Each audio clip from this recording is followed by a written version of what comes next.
To understand the present, we understand the present to guide the future. हमें past का अध्ययन करना चाहिए वर्तमान को समझने के लिए, और हमें प्रेजेंट को अंडरस्टैंड करना चाहिए फ्यूचर की रणनीति बनाने के लिए।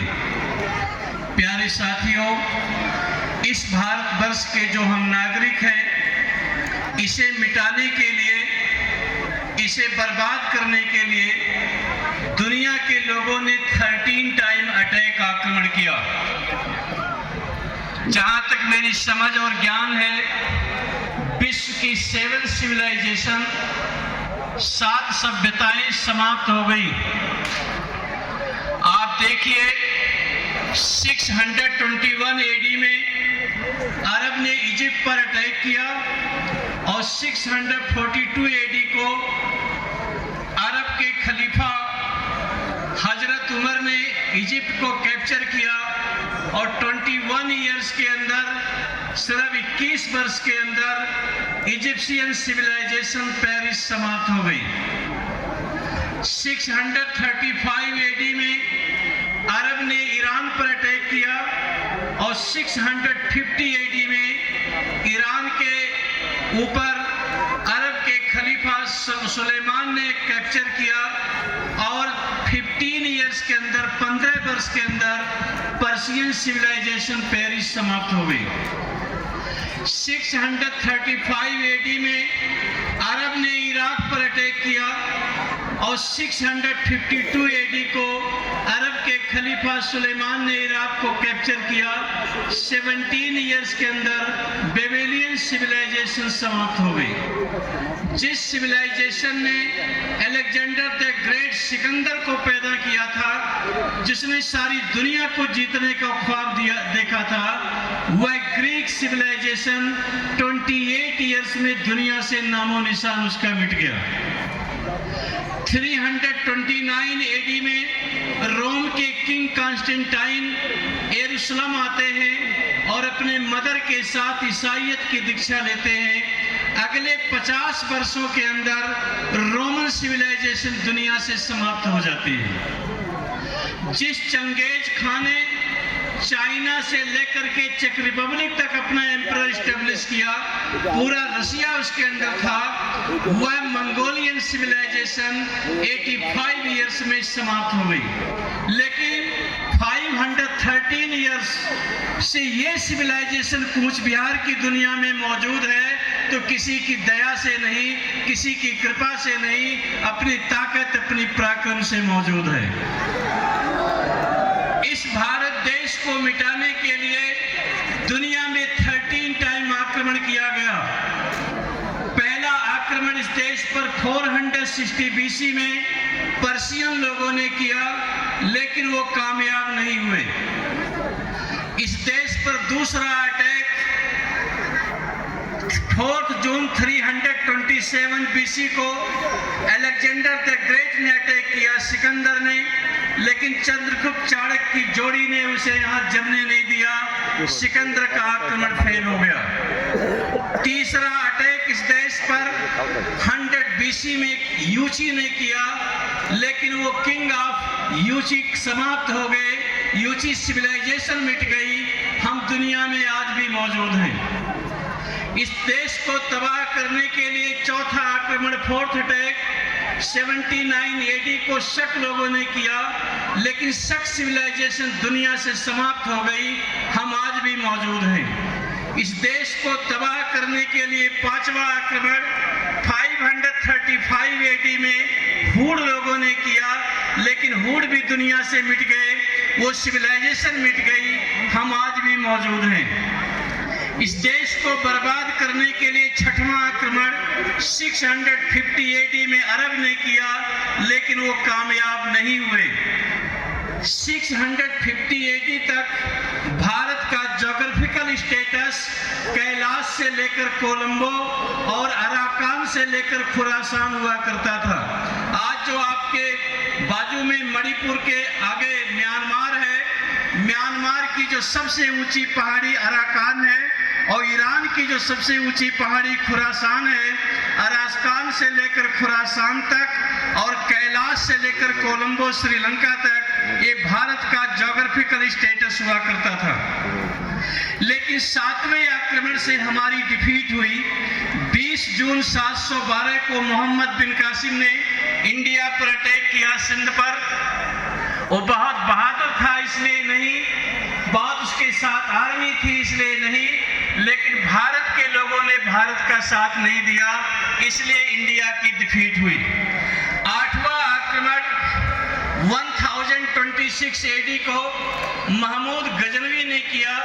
एक काबुल से 157 किलोमीटर की डिस्टेंस से चलकर एक प्लंडर इंडिया को लूटने आया और भारत के 6 एम्परर ने उसका सपोर्ट किया। सोमनाथ मंदिर को डिस्ट्रॉय किया गया। इस देश के ऊपर 9वां आक्रमण 1192 में हुआ, जो मोहम्मद गौरी ने किया। चौहान ने उसे जबरदस्त डिफीट दिया, लेकिन भारत के 7 राजा एम्परर, जिसमें जयचंद, कन्नौज के किंग जयचंद थे, Patiala king, Kapurthala king, Kashmir king, ये सब लोगों ने जाकर उसके भाई गयासुद्दीन से रिक्वेस्ट किया और भारत की डिफीट हुई, चौहान की डिफीट हुई। इस देश पर 10वां आक्रमण 1498 को, जो सबसे बड़ा आक्रमण हुआ, वो पुर्तगाल लोगों ने किया, जो दीव दमन गोवा को कैप्चर कर लिया और वह इंडिया पर काफी देर तक राज किए। वो 1960 में आजाद हुआ। पूरा भारत 1947 में आजाद हुआ, लेकिन दीव दमन गोवा 1960 में आजाद हुआ। ये हमारे लिए सोचने का विषय है। इस देश पर 11वां आक्रमण 1526 को हुआ, जो मुगल आक्रमण किया कहा जाता है, बाबर ने किया। 1526 से लेकर 28 मई 1958 तक उन लोगों ने इस देश पर रूल किया, जो आप 1858 तक उन लोगों ने रूल किया, जो आप जानते हैं हिस्ट्री में अवेलेबल है। इसके बाद ब्रिटिशर का अटैक आप जानते हैं, लेकिन 1763 में जो सबसे इंपॉर्टेंट अटैक भारत पर फ्रांस ने किया था, जो पांडिचेरी को कैप्चर किया था फ्रांस ने, और उसे बाद में आजाद कराया गया। प्यारे साथियों, इन 13 आक्रमण के बाद अगर हिंदुस्तान के हिंदू सुरक्षित हैं, तो ये राजपूतों की तलवार और उनकी गर्दनों की मेहरबानी से सुरक्षित है, अन्यथा कोई रास्ता नहीं था। अगर वो हैं आज सुरक्षित, कोई भी जाति के लोग घूम लें और अपने आप को कोई भी पहचान दे लें, अगर हिंदुस्तान का हिंदू सुरक्षित है, तो राजपूतों की तलवार और उनकी गर्दनों का आभार उन्हें प्रकट करना चाहिए, जो अपने धर्म कर्म की पूजा और पाठ वो करते हैं। प्यारे साथियों, इस हम ग्रेटर कूच बिहार को देखकर मैं बहुत प्रसन्न हूँ। मैंने इस देश का 11,490 किलोमीटर, 11,490 किलोमीटर मैंने इस पैरों से भारत देश को नापा है। मैंने पूरी 12 ज्योतिर्लिंग और गंगा की यात्रा और नर्मदा की दोनों तरफ की यात्रा मैंने इस पैरों से किया है। लेकिन जिस प्रकार का फेथ, श्रद्धा, विश्वास यहाँ मैंने देखी है, वैसा भारत में किसी परिवार के प्रति हमने नहीं देखी है। मैं कोई पॉलिटिशियन व्यक्ति नहीं हूँ, मेरे पास कोई बड़े फॉलोवर नहीं है, मेरे पास कोई समूह समुदाय नहीं है कि जो मैं बड़ी बड़ी वादे कर सकूं, मैं ये करूंगा वो करूंगा। ये मेरा कोई विषय नहीं है और न ये मेरा कोई व्यक्तित्व है।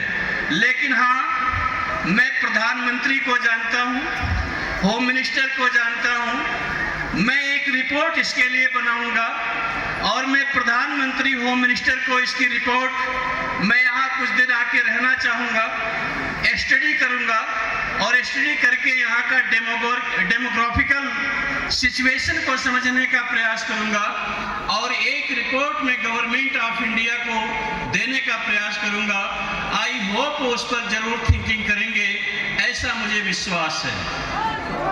प्यारे साथियों, कोई भी डिमांड और मांग आज मुझे समझ में आया यहाँ की व्यवस्था देखकर। मैंने आचार्य चाणक्य का कौटिल्य अर्थशास्त्र पढ़ा, उनके नीति शास्त्र पढ़े। आचार्य चाणक्य ने डेमोक्रेसी का भी अध्ययन किया था और राजशाही का भी अध्ययन किया था। दोनों व्यवस्था का उन्होंने अनुभव लिया था और दोनों व्यवस्था का अनुभव लेकर उन्होंने राजतंत्र को सपोर्ट किया था। जब उनसे पूछा गया कि आप डेमोक्रेसी क्यों नहीं लाते हैं, तो चाणक्य ने कहा कि डेमोक्रेसी एक मूर्खों की फौज है। वहाँ बहुत से मूर्ख लेकर के एक राजा को चुनते हैं, लेकिन अगर मोनार्क सिस्टम है, एक व्यक्ति को सुधार दिया गया तो पूरा देश सुधर जाएगा और उसको सुधारने से पूरा तंत्र अच्छा हो जाएगा। वह मुझे आज समझ में आया और आज देखने का विश्वास हुआ। प्यारे साथियों, आप लोग कोई भी डिमांड भीख से नहीं मिलती है। अभी कहा गया कि नारायणी रेजिमेंट दे दीजिए, आप यूनियन टेरिटरी दे दीजिए। आहिर लोग भी रेजिमेंट की डिमांड करते हैं और भी लोग रेजिमेंट की डिमांड करते हैं। तो कोई भी डिमांड भीख मांगने से नहीं मिलती है। आप लोग एक गाना गाते हैं, विजयी विश्व तिरंगा प्यारा, झंडा ऊंचा रहे हमारा। गाते या नहीं गाते हैं? सुना आप लोगों ने? क्या सुना है? विजयी विश्व तिरंगा प्यारा, झंडा ऊंचा। लेकिन ये झूठा गाना है, इसका कोई मीनिंग नहीं है।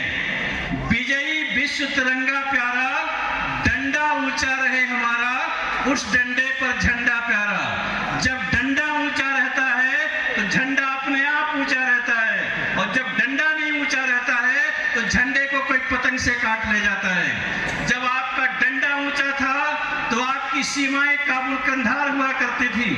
आपका जब डंडा ऊंचा था तो आधा ईरान आपके पास होता था, और जब आपका डंडा कमजोर हो गया तो आपको हर आदमी खिलौना बना दिया। तो इसलिए हक और अधिकार जिगर में पैदा किया जाता है, किसी से भीख नहीं मांगा जाता है। इसलिए जो ऑनरेबल मिनिस्टर राजभर साहब ने यहाँ बताया कि आप एजुकेशन हासिल करिए, टेक्नोलॉजी को आप सीखिए, ज्ञान को लाइए और अपने आप में शक्ति पैदा करिए। लोग अधिकार आपको देने के लिए आए, आपको डिमांड करने के लिए जाना नहीं पड़ेगा। इसलिए आपको अपनी काबिलियत खुद पैदा करना पड़ेगा।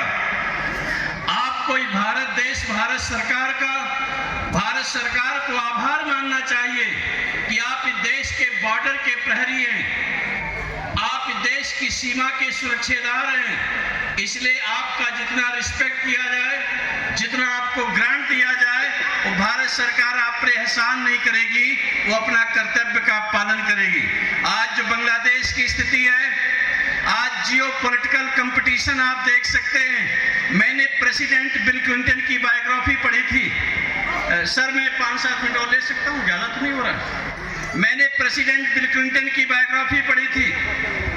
प्रेसिडेंट बिल क्लिंटन ने अपनी बायोग्राफी में लिखा है, दुनिया की 127 कंट्री में अमेरिका का डायरेक्टली इनडायरेक्टली रूल चलता है। उनकी foreign policy, defence policy, economic policy उनके कंट्री में नहीं, वाशिंगटन से अप्रूव होती हैं। लेकिन बट टुडे सिनेरियो चेंज। रसिया का मिडिल ईस्ट में इंटर करना, टर्की का ईरान के साथ रिलेशन स्टेब्लिश करना, ईरान का सऊदी अरब के साथ डायलॉग करना, ईरान को हमास हिजबुल्लाह हुती को सपोर्ट करना, सऊदी अरबिया का चाइना से रिलेशन स्टेब्लिश करना, यूएस का इन्फ्लुएंस वीक होना, चाइना का नए अलायंस क्रिएट करना, और इसके बाद सबसे इंपॉर्टेंस ये है कि जो सार्क और आसियान जैसे ऑर्गेनाइजेशन को कोलैप्स हो जाना, G21 और क्वाड को प्रमोट करना, ये दुनिया में नई सिनेरियो चेंज हो रही है। अगर आप चाहते हैं इस दुनिया में इज्जत से रहना तो अपने लोगों का रिस्पेक्ट करना गवर्नमेंट को सीखना चाहिए और लोगों का सम्मान करना चाहिए।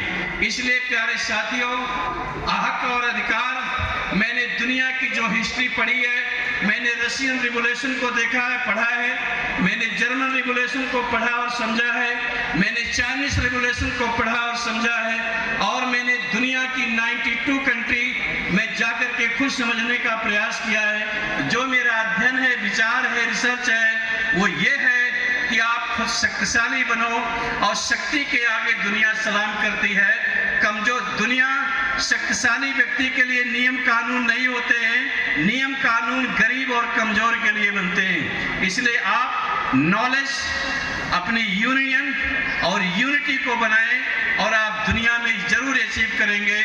महाराज साहब, मैं लंबी चौड़ी वादाएं प्रॉमिस नहीं करता हूं, लेकिन मेरी लास्ट ब्लड तक मैं आपके मिशन के साथ रहूंगा। Thank you. और इसके लिए आप लोग 2 बार नारा लगाएंगे। आप लगा सकते हैं? खाना मिला है? एक आवाज इतनी तेज होनी चाहिए जो बीजिंग में बैठे हुए लोग सुन सकें, और दूसरी आवाज इतनी तेज होनी चाहिए जो इस्लामाबाद में बैठे हुए लोग हैं उनको समझ में आ सके। आप बोलिए जय हिंद।